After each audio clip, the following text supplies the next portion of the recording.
Before the break, we were talking central bank digital currency. Harris is in favor, Trump is opposed. With central bank digital currency, you don't own your own money. It belongs to the bank or the government, and they give you a use license. That means they can approve or disapprove any purchase you make. They can turn it on or off at will, and they can take it out of your account and put it in someone else's account, like for reparations. And Vice President Harris has endorsed reparations. Let me quote from Daily Signal from September 4th. Harris, at multiple points in her 2020 campaign for president and during her time as senator, appeared to endorse the idea of giving some sort of reparations to the descendants of slaves, though her campaign has not responded to recent requests on whether or not she still supports the idea. Now, her issue in 2019 was how do we implement it? I suspect she remains in favor today, but is afraid of the political pushback if she says she's in favor. If she says, no, I won't do it, she'll lose support on that side, so she stays quiet. Keep in mind that the people supporting her expect reparations, and central bank digital currency could be a sneaky way to implement them. But it's really just income redistribution. She calls it equity. I believe in equal opportunity, but extreme equity is simply communism. Those are a few of the differences in liberty due to economics, but economics is only a small part of the overall liberty differences.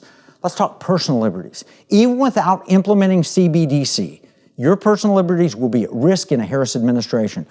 We'll absolutely deep dive into the personal liberties related to values and security in the third and second part of the series. Things like whether or not the government can take your kids for transgender surgery and so forth. But for now, let's focus on the liberty of personal choice and decision-making. The Oxford definition of liberty was the freedom to live as you wish or go where you want. What would a Harris administration be like in that respect? I saw a frightening 14-minute video from a former Democratic congresswoman who was also a presidential candidate and who served in the military. In 2020, Tulsi Gabbard just destroyed Kamala Harris in the Democrat debate for president. Now, when President Biden dropped out of the presidential race in late July, Tulsi did a Fox News interview and she called out the risks of a Harris administration. And the very next day, she was inexplicably placed on a domestic terror watch list. She was subjected to extraordinary scrutiny.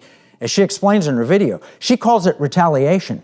It is the opposite of personal liberty. She documents, and what she says is backed by a congressional investigation. It's not liberty when they harass you when you try to travel. And she also gives other examples in her video of how the IRS raided journalist Matt Taibbi's home just as he was testifying in Congress on the weaponization of government. And as she points out, Taibbi didn't owe anything to the IRS. They owed him money. You should watch this video. I'll make sure we put a link to it in the economic battle plan. If Harris will do that to Tulsi Gabbard, you can be certain she'll do it to you. And limiting travel and personal choice is high on her agenda. The Green New Deal and World Economic Forum both speak of 15-minute cities where you're expected to stay in walking distance from your home. These are being implemented in Europe right now. I know the supporters of the 15-minute cities deny conspiracy theories. They're not about control, they say. Do you trust them? You shouldn't. Then there's food autonomy. Remember the World Economic Forum says you won't eat meat implies you will eat bugs? Oh, poppycock, that's false. Until they admit it's true. Bugs are on the menu. How about medical autonomy? You can be certain that Harris supports mandatory vaccination and full-on government takeover of healthcare. She said it herself, full-on government takeover of healthcare. What about other choices? How you cook your food?